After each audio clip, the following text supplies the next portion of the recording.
All right, Jones. Welcome to your first round on Soundtrack Club. Yay! I was The almost gonna not grab show. them.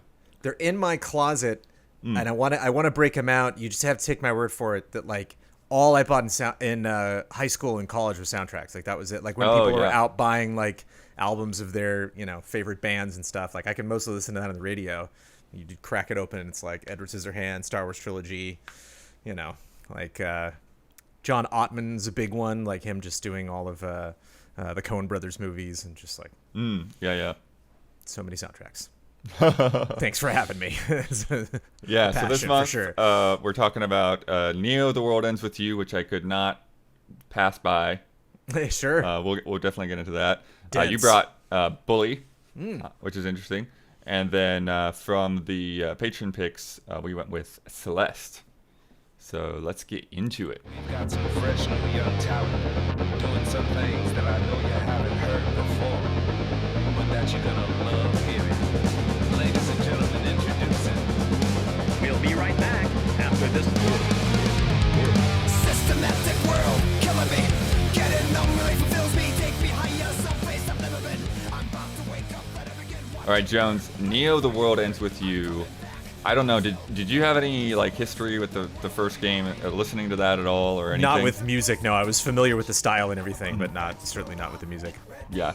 So this is one of those things that, like, yeah, musically I was obsessed with for a while when that first game came out, and honestly, one of those games where I was looking forward to the soundtrack more than the game. I still haven't played the game yet. I've listened to the soundtrack probably 15 times, but. And about that, I remember like a little ways after the review, I was like, oh, is that soundtrack out yet? And I was trying to like look it up, and then I found like, oh, it's like it comes out tomorrow. It's like cool. And so and I wasn't sure like whether it's gonna be downloadable or not, if it's just gonna be a Spotify thing, but based on the past, I was figuring I'd be able to buy it. And then I think later that night, it was after midnight, and I remembered. Like, oh crap, yeah, is it up yet? And like downloaded it, and just like from there, just listened until I couldn't keep my eyes open anymore. That's And- that's a soundtrack that'll keep you up. Like that's a It is. It certainly absolutely some is. vibes that will keep your eyelids open. And like one of the first things I did was just because I love that first soundtrack so much is that I was like going through looking for the songs that they kind of like kept, the ones that crossed over. Oh, I wonder. Yeah. And so I was like listening to like the old versions versus the new versions, and like most of the new versions, they have done new things with. They've either re-recorded or they've remixed or they've like, changed the tempo on it a little bit. The only one, like the main one that they kind of kept the same was Twister, which if you listen to Twister on both, like that's exactly. Oh, the okay. same. All right. But the rest of them all have different vibes going on. Oh, there's vibes all over the place. This is a dense soundtrack. How many different bands are involved in this? Like, who wrote all of this? Well, the composer is Takaharu Ishimoto. But yeah, in terms of like how all of that stuff gets spread out, I don't really know what the process is, because yeah, like you're saying, there's a ton of different vocalists, there's a ton of different styles, but Like all when the female vocalists come in, Yeah. it's like I can't. If it's a Japanese vocalist speaking Japanese, it's like I couldn't tell you if that's not the same woman I heard 10 tracks ago. I don't know. Because about halfway through the soundtrack, I was like, "This is ridiculous. Is this stuff? Was this written for this game, or Yeah, are these like some absolutely tracks?" every bit of it. That's insane. It's crazy because it is. This is like a music festival. This album. I mean, it bounces all over the place. Like it has so much energy throughout. It's But, 51 tracks long. It's like 3 hours and 50 minutes or something along those lines. It was the first one I listened to from this episode, so I like booted it up. I'm like, all right, soundtrack club, here we go. Like I switched to Celeste. Like, oh, okay. Like, And Yeah, Celeste it's is a no different- slouch either. Yeah. oh, not at all. But it just in terms of playing this game and actually going through all these different environments and just like to have this thing just keep delivering. I didn't know the rabbit hole went that deep. That's crazy. Yeah, and so for anyone who hasn't listened to it yet, like I said this on Twitter last night when I was re-listening. It's like basically the theme is genres. Where we're going, we don't need genres. Sure. It's like you mash together rap and electronica and funk and jazz and rock and hardcore punk and R&B and the I think it's the second track, New Game is a perfect example because it's like the sampler. It's like if you want to know what you're getting into, Sure. Yeah. it just takes a bunch of the other songs and then mashes them together and creates like one cohesive whole out of it. There's a very key genre that you omitted that I was not expecting, and you get hit with. You get hit with on like track 2, just death metal screeching. I was like, whoa. Oh, that's why. That's what I meant. The hardcore punk stuff. Yeah. This JRPG. I was like, okay. Like, and there's not many. I think there's like 3 tracks that are really just throat scratchy, dark stuff. But it stands out, unexpected. Yeah. Well, but that's the thing too is I feel like we've actually overrepresented this year the amount of stuff in soundtracks that has lyrics. Because it's not a typical thing. But yeah, a lot of these songs, they are songs. Like this is like listening to, this is like a record from a band, very much. Only like 5 records from a band. Which, I mean, and that's the thing is this would be, just like a 5 LP blowout, set if this was released by any artist, I imagine, in Japan. Whereas like, oh no, it's just you need that much to, to keep a story going along. But because there's so much stuff with lyrics, that's why I thought like this has got to be a collaboration with some band or something. Like half of this was already written, and so to learn that all this was produced for the game is wild. Save for a track or 2 that was carried over from the first game. Yeah, well, there's more than a track or 2, but there is, such an amount of music in there that, there is a lot of new stuff. And just in terms of like the styles, like a lot of the newer stuff, and even some of the remakes of the old stuff does have a lot more of that heavy rock influence that you're saying, more so than the kind of like the first soundtrack. Like there was rock in there, but it was a lot more urban electronica rap stuff. So it's interesting to kind of see that like subtle shift, even though like it's all there, everything's there. I think the first time I heard guitar, even I was surprised because I wrote in my notes, Bird in the Hand and Unpainted were the 2 tracks that I was like, this is what I thought I was getting myself into. Yeah. Like this when I looked at the box art and when thinking about the game and knowing Nomura and style and everything, I was like, okay, this is what I thought we were getting most of this album. But then, the rap was like, I got to listen to more Japanese rap. That surprised me. But so Bird in the Hand's an interesting one to bring in there because that is also very different stylistically than a lot of the earlier stuff. And it's definitely like more of an R&B kind of influence for sure. But just like the vocalists, like it's like this very like talk to the hand, female just dropping in. Like I think they might even like cut off part of the first word. Like that's how harshly they drop in on those vocals, and then transition from her into like what sounds like a British rapper, which I don't know if they actually are British or if it's just like a Japanese person like affecting that style, but and so the sounds of both of those vocalists in that song is quite different, even though it's kind of in the same somewhat broader vein as some of the other stuff from the last game. But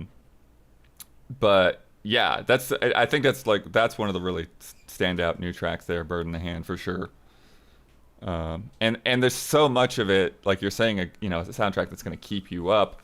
Like I don't know how you listen to this soundtrack and not like start air drumming, right, within 15 minutes. Like that's the most you could hold out.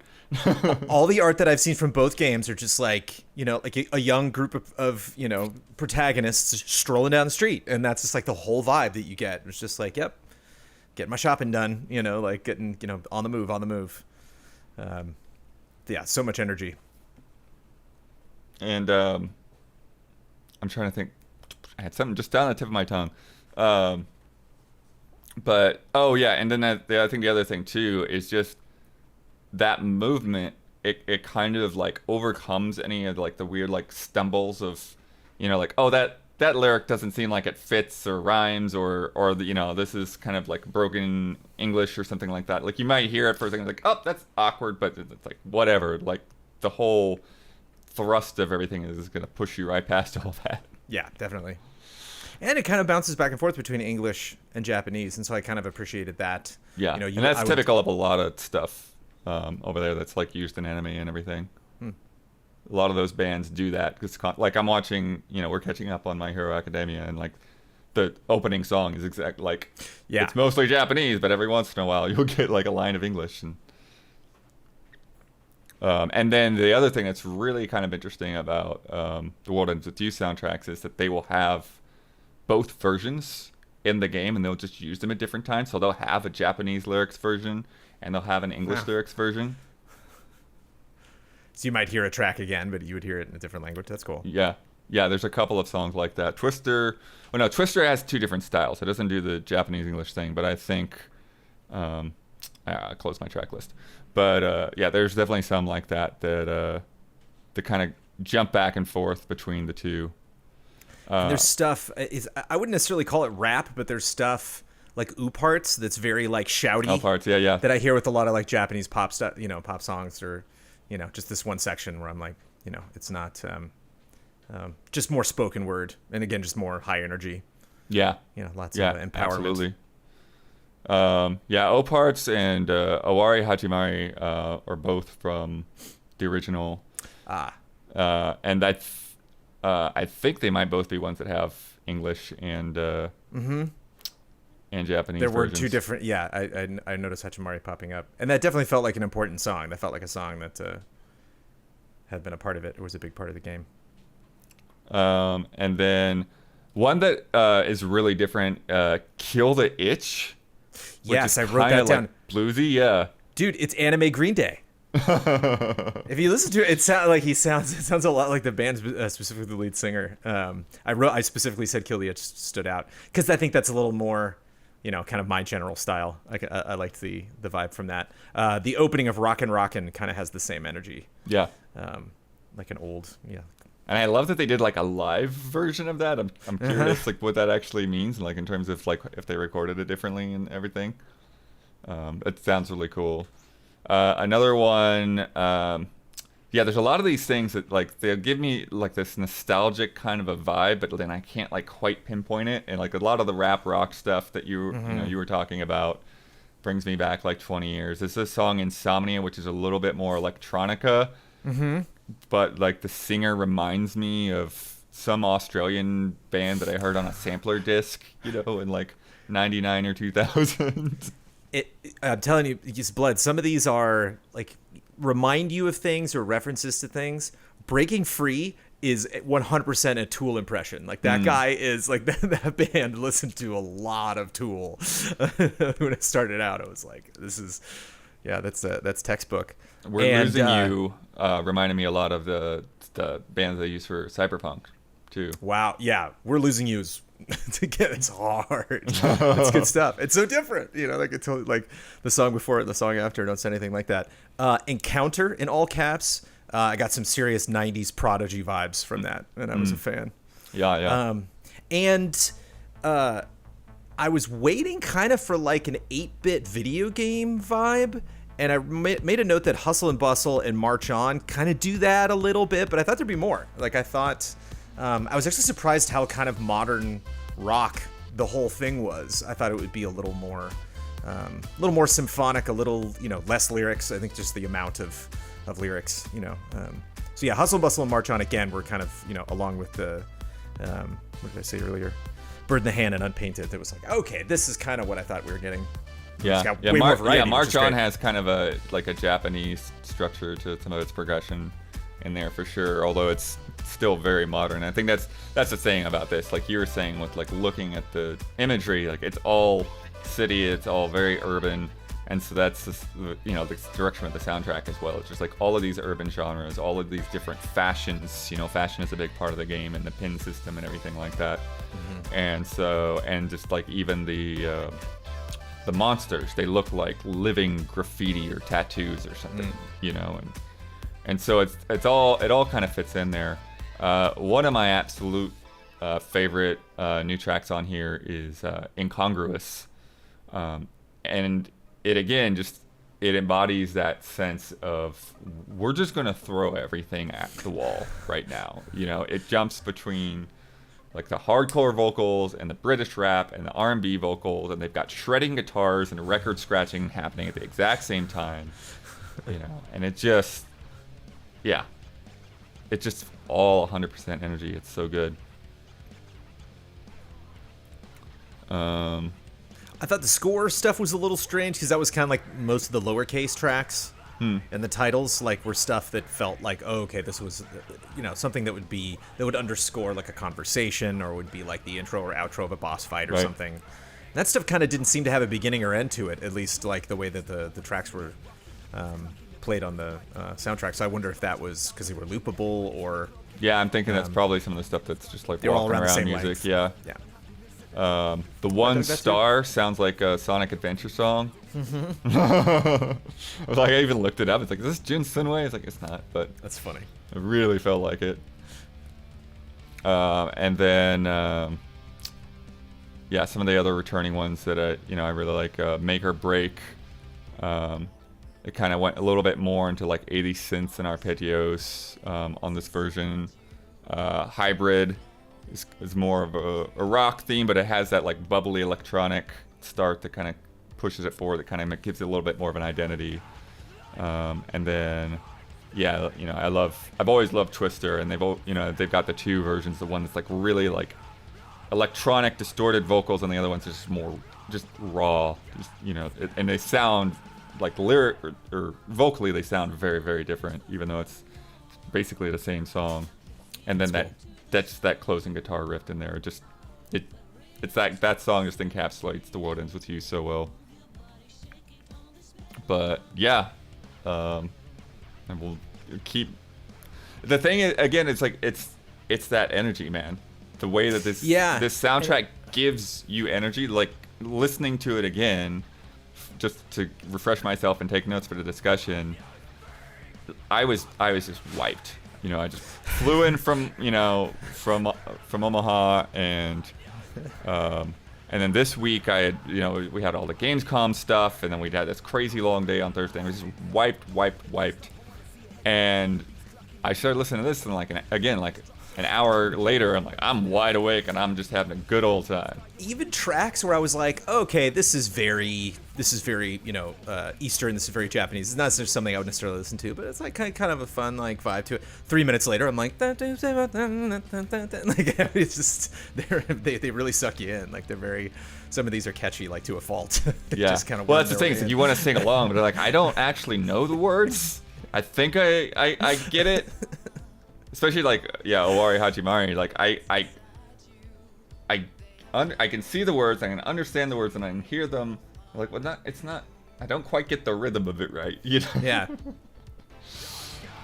But yeah, very, very, very cool stuff, and I'm glad to have this series continue just for this album.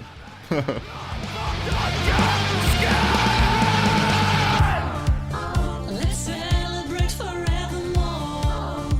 Stamp your feet into the sound. The rhythm's gonna set me free. Hey, baby, move your body, shake it on this battleground.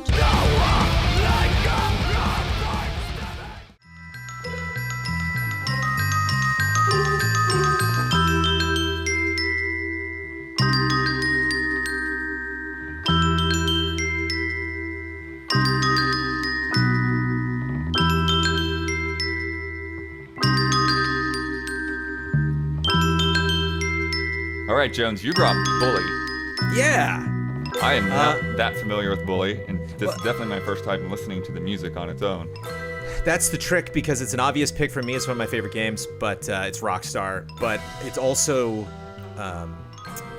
different than a lot of the stuff that they do. And I just remember at the time how much it stood out when I first popped it in, and like the first theme came in over the opening credits, and I was like, whoa, I was not expecting. There was so much controversy around this game, and going into this, I had played. I think this came out between Vice City and San Andreas. So going into this, I had played 2 GTA games that were primarily these like popular songs, and so I thought I was going to go into this, and this was going to be more like The World Ends With You, or it was going to be like, okay, this is what these kids would be listening to now. And it's one of the few Rockstar games that actually has like a score. It's like this and the 2 Red Dead games, and then people made a big deal about GTA 5, how that when that came out, that actually had like music for missions and stuff like that.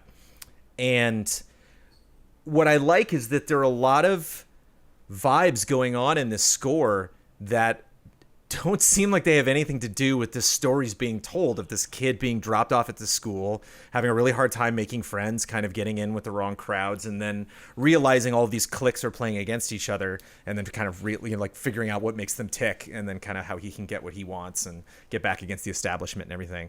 And we start with like a xylophone. It's like, what? It's just very, very playful. And I liked it just because it kind of had like a early Danny Elfman when he did like Pee-wee's Big Adventure and stuff. Yeah. It kind of had a goofiness to it, but there was still like a very playful, some solid playful melodies there. Yeah, it's very, there's definitely like starts off and ends with that kind of carnival circus kind of vibe. Which I never really thought about. There is a carnival in the game, but when I really started to think, like, why do I feel like I'm on a merry-go-round right now? Like, what a strange thing to do for this school.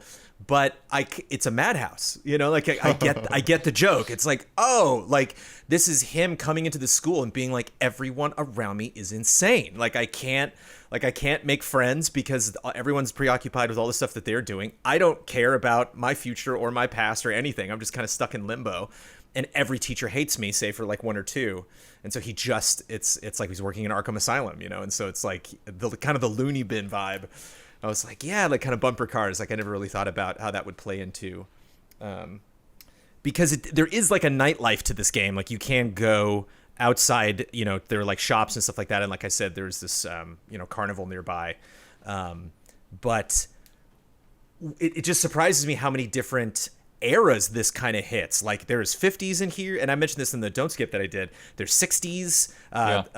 Vendetta Greasers is like straight like Go-Go's, like it sounds like the Go-Go's wrote it, like it was like right out of the 80s. I wrote down that Fight Theme sounds like it would be like in a Guy Ritchie movie, so that has like a very Brad Pitt 90s kind of energy. Yeah, Fight Theme was one of my favorite ones. Yeah, and I like whoever did the drums on this score is doing so much work in a lot of these. They just have a really great energy to it. And I just remember anytime the game was like, oh, get on your bike and go, or like, oh, you got to chase that guy and climb over that fence, it always just had a really great chaotic, but it never really gets to rock. It's always kind of laid back, jazzy, like bluesy, like you were saying, kind of like a carnival-y. There's definitely some surfer vibes in there. Yes. They definitely play on that, and to the point to where the Johnny Vincent boss fight, that track there, it really feels like they're channeling Wipeout very closely.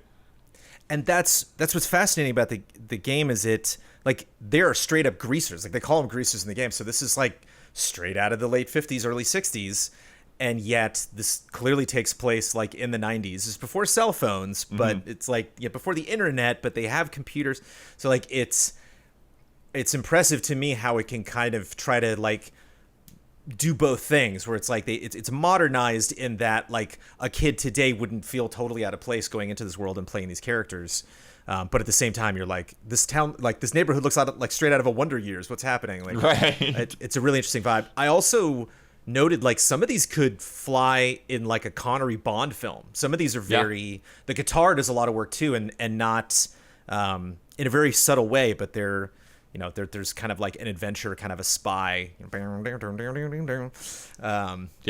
that down a lot. Well. There's a lot of spy movie kind of vibes, or like the chase prefects. Like that to me sounded like Adam West Batman.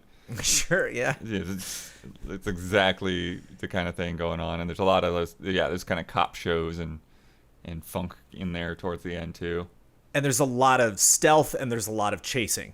So there's a lot of moments where you're sneaking into the girls' dormitory to get that object or to plant that evidence or something, or you're sneaking into school, going past the prefects to get that person's thing that was confiscated in class. And then like, oh, I'm caught, or like you're on a bike and the cops are chasing you. Like it's fun to just like jump over a fence, and like you leave them behind.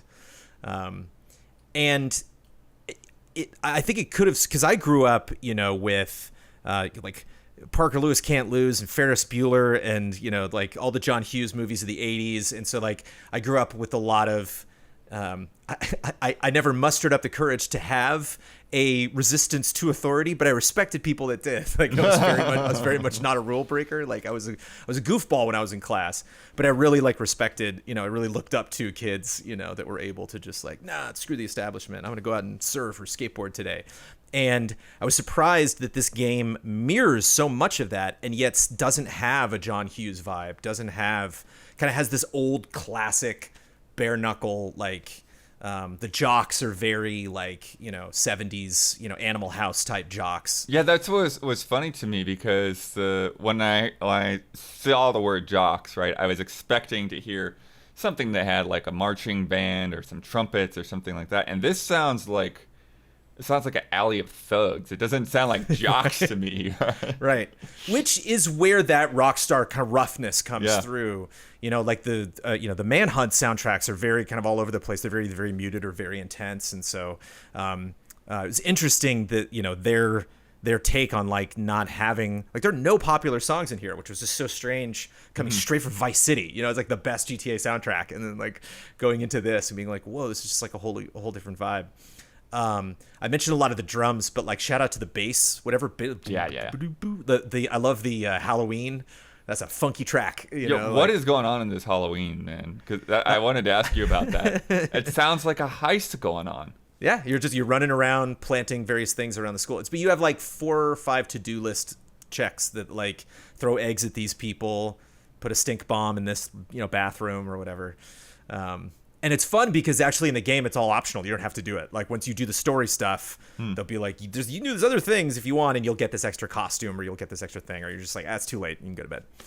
I think it's like the one night that they don't force you to go to bed. Like you can stay up as long as you want, like doing all these extra things. And it's fun. You mentioned, the TV cop drama, the kind of Miami Vice. I don't know what William Shatner, who he was, what his like cop drama show was. But yeah, I know. It's that about. Like definitely, channel some of that. So it's coming from all over the place. It's like my childhood. It's like a lot of like these like 70s reruns or 80s shows that I saw when I was a kid. And it just doesn't seem on paper like it would fit, but it all kind of has the same energy of, oops, we're in trouble, like, and so there's a playfulness, but at the same time, because people, like, I remember parents were like, are there going to be guns in this game? And it's just you're making people slip on banana peels and shooting, like slingshots at them. No and guns, stuff. just lots of cowbell. But there's a lot of cowbell, but it still has kind of like a Black Eye kind of, rough and tough vibe to it. Bustin' In sounds like an escape scene from Ocean's 11. Mm-hmm. Definitely has that vibe. And both Vendetta, Bike Race only does it for like a second, but Vendetta Nerds sounds a lot like Da Da Da by Trio. It actually has a really long title, but Da Da Da. Yeah. Yeah, I was giving it a little Atari credit, although it's probably giving the Atari itself too much credit. But yeah, it's kind of that drum machine, very analog synthesizer era. So yeah, there's but there's also just kind of like a childlike, not necessarily childlike wonder, but like just something that encompasses. I was the younger of 2 brothers, and so when my mom was like, "Oh, finally, I know where the oldest one is. Where's Brandon?" And like I was gone. Like I was just out the door on my tricycle, 5 blocks down the street. And it wasn't because I had so much independence. Like my mom was just always looking for me. And so, just that vibe of like, whenever I would like pedal out of the school and hear the bell going on behind me in Bully, it was like, haha, like I'm supposed to be in class right now. And it's pretty low stakes when you get caught. They just send you back to class. But it was just, a fun like game and soundtrack that just seemed to be set in all eras simultaneously, which sounds like such a potentially messy thing to do. But they just pulled it off, and it all strangely fits, which is why I thought it was a unique score. And like you said, one that I don't think a lot of people have heard, because the written rock star, or the composed rock star score is a rarity, even even this year.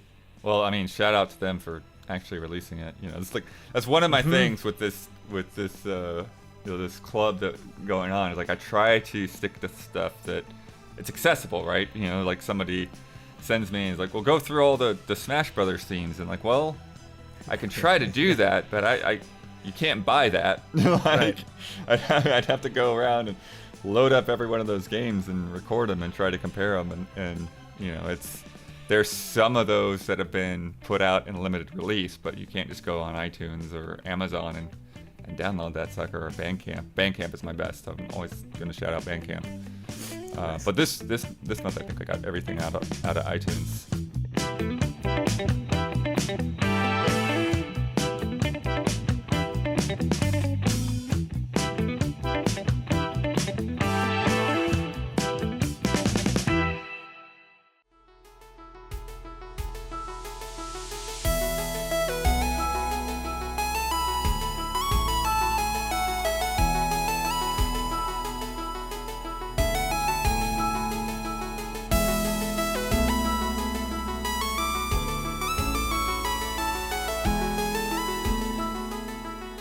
And then our last one is Celeste. What a winner. By Lena Rain, suggested by Mount Latino this month. And yeah, Celeste has been a go-to the past few years, and I even told her that at GDC when she won Nice. that award. I'm like, congratulations, I write this music a lot. But yeah, it's very much up there with like Fez to me. Gave me a lot of the same vibes early on, with it just kind of like revisiting kind of that chiptune retro sound, but not being beholden to it, not being stuck on like a Genesis or Super Nintendo sound library.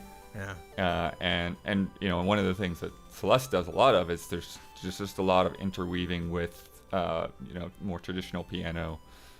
And then as well as a lot of distortion and other effects in there. Distortion is a fascinating thing for me with music, because it's like, I wonder what propels people to go there. Like, I wonder what that's supposed to represent. Because there's some chiptune sounds in this that are just very, very clear and very distinct and cheery and resonate in a beautiful way. And then just some stuff that just sounds like it's slamming into each other, or like the sound chips like freaking out. It definitely has an effect. It's just interesting. I've only played about what felt like half of Celeste. I never got to finish it. Oh, sure. Because it's hard. It is hard. It broke me. Well, and that's what's interesting about the game itself, as well as this soundtrack, is that it works so well on such different levels that different people can take different things out of it, right? So you can play this game, like it's a Meat Boy, and kind of just ignore the story and collect your strawberries and all of that, or you can kind of engage with it on this deeper level, this kind of like thematic story, of like just trying to like discover who you are and having to like doubt yourself, and like so much of that also applies to the music, to where, like I said, like I can put this on in the background and just write to it or whatever, but when I listen to it, there's a lot more subtlety. There's a lot more going on. I mean, the major thing that stood out to me, having played the game and then heard a lot of people praise the soundtrack, listening to the soundtrack in conjunction with the game, then taking a step away from it and coming back to it, this is extraordinarily sci-fi. This is very... like, there's just way more sci-fi vibes. Got major Metroid vibes from most of it. And there's one track, I wish I'd written down the track specifically. Yeah. There's one track that is straight up Blade Runner. I mean, this is 2049 or the original. Like, but then you put it into the game and you see it in the context. And that's one of the things that I loved, was drawn to Celeste naturally, is just like, I love the natural world. I love hiking. I love high elevation. I love, so like so much of that world was just fun to be there, and just the loneliness of it. And so it was strange going back and just hearing "bee wee wee." I was like, oh, I forgot. I forgot those kind of slides and twangs, and beeps and stuff. There's just a lot of sci-fi going on here. Yeah, I think one of the things too is, the last two we talked about how they kind of go all over the place in terms of genre, whereas with Celeste it's a lot more focused, but within that it never stops. It never lets you get bored. Like, even when it becomes a little bit more mellow or more melancholy, it it always kind of keeps moving and keeps shifting into something else and adding motion or adding some other elements into the mix, to where some of these tracks are like 9 minutes long, 11 minutes long, and like, and if you let your mind wander for a second, and then all of a sudden, like, you listen again, and you're like, wait, how did we get here? Back up, like, what happened? Yeah. Because I was just like in a very subtle, chill moment, and then like now we're like more high energy, or now there's like one of these songs has like, which one is it? It's got just like a bunch of like broken whispers and stuff, and you can't quite make out what any of it says, and it's kind of haunting in that way. And there's a lot of that. There's a lot of that sense of trepidation and danger that when I would think about this soundtrack, you know, I didn't really think about that. You know, I didn't really remember that. I was like, oh yeah, this is a fun, you know, and it's got good vibes, and it's like go with the flow. But then listening to it is like, oh, this is like kind of makes you nervous in a way. And the whole, anxiety is that they nailed that one. I'm like going through the tracks and I see that name and I'm like, all right, let's get this over with. You know, it's like, that's a little bit of that kind of static, you know, in your head. What I find fascinating is that some of it it's tough because, you know, I don't want to get into specifics. Again, I haven't finished Celeste, but like I know a lot about it, you know, of the parts that I have not played.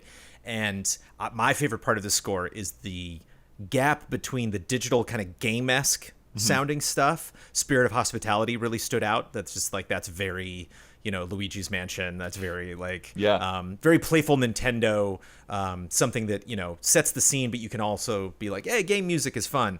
And then you have like Awake, Little Goth, Exhale that are just piano. It's just, or like Madeline and Theo. I don't know if that was guitar in that. It was kind of hard to tell. Yeah, I think the guitar is Theo. Like, just straight up. I think the guitar represents Theo, because it's the only time you hear that guitar. And if you know, pay attention to these kind of back and forth themes in the game, where it's like dealing with things that are going on in your head versus actually reconnecting with real people and the real world, and then that play back and forth between these very, you know, gaming sounds that you're familiar with, and just these very, like, something about just one single note on a piano that, you know, like once you haven't heard it in a while and you've just listened to these, you know, the kind of synthetic drones, and then all of a sudden, boom, here's a guitar, boom, here's, you know, an actual string and a piano. It really stands out, and it's very effective. I think it's my favorite part of the score, when you get those back and forth moments. Yeah. In the mirror is the one I was thinking of, with the broken whispers, because it starts off being very harsh and threatening, and like lots of like wobbly kind of sounds, and then it makes this subtle transition, and you just hear what? Like, what is happening? It was worth being on Soundtrack Club just to get that in my ears. That was great. Oh, and I think it's one of the climactic things. I don't know if it's like chasing myself or battling myself, but like confronting myself. Confronting myself. Is that the one with vocals? Like, there's not a lot of vocals on it. It's like, so kind of chanting. Yes. So like when those come in, it's I respect that, and I'm so grateful when composers have a way of letting you know, like, this is the fight. And you're like, thank you. You know, like, things just got more intense. And you're like, good to know. Like, from the interview that you did with Ori, like, it seemed like there was a lot of those builds, you know, where it's like, I want you to know something just happened, you know, so you don't feel like you're listening to the same theme for a while. And similarly, one of the last ones, if not the last one, Reach the Summit, it feels so very different, right? Like, it has a lot of the same melodies, a lot of the same themes, but it's lighter. It's on the other side of things. You know, you still have to get to the top, but now you're at a place that you like, I can do this. You know, it's a great ready. pick. A great pick for any treadmill playlists. Like, it needs to be on there. It's a long track. You're not going to get out of the way very soon, you know, very quickly. And it's neat to there's a lot of the whole game is about ascension, and there's a lot of building, you know, just like you were saying, like 6 minutes later you'll think, wait a minute, like, how did the energy's up, the tone is up, the pitch is up, and there's a lot of that subtly done throughout it that kind of maintains that theme. Yeah. And then just a track title shout out, Scattered and Lost is one of those where we start with just a very That's my quick- favorite track. Yeah. Yeah, that's so good. quick and complex piano stuff, and then you start getting more synths and percussion, and then just the perception of what that song is just changes so much throughout the course of that. It's it's my favorite like self-contained thing because there's so much going on. I like Quiet and Falling because it sounds like a Resident Evil save room. For sure. It has that vibes. Yeah. And again, Yeah. but you see that like that one, like you get this like piano and this kind of like self-reflection and hesitancy and all that, but then it like starts getting into this like it starts feeling like you're underwater. There's like these bubbling sounds and like these like very like soft like crashing waves in the distance, kind of static sounding, and so it's just like, you know, am I drowning? You know, it's like Sure. what we're trying to remember, you know, because it's been a few years now. Like, what was that moment? What was happening in this scene? And I enjoy how,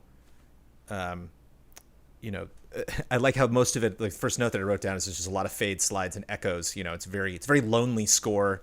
And so it like reminds me of Metroid so much, where like they really want you to feel there's not a lot of people going around, and you are separated from your life. You're separated from people that you love. And then you get like Star Jump, which is just like an absolute bop. Like there's so much energy and such a great driving vibe to it. Kind of reminds me of the score of Half-Life 2, where like Half-Life 2 does a really good job of like not overdoing heavy drums and action themes. So when like that starts, you're like, oh, you know, like it really heightens, you know, really gets your heart pumping. And yeah, there's a couple of tracks like that just really stand out. Yeah.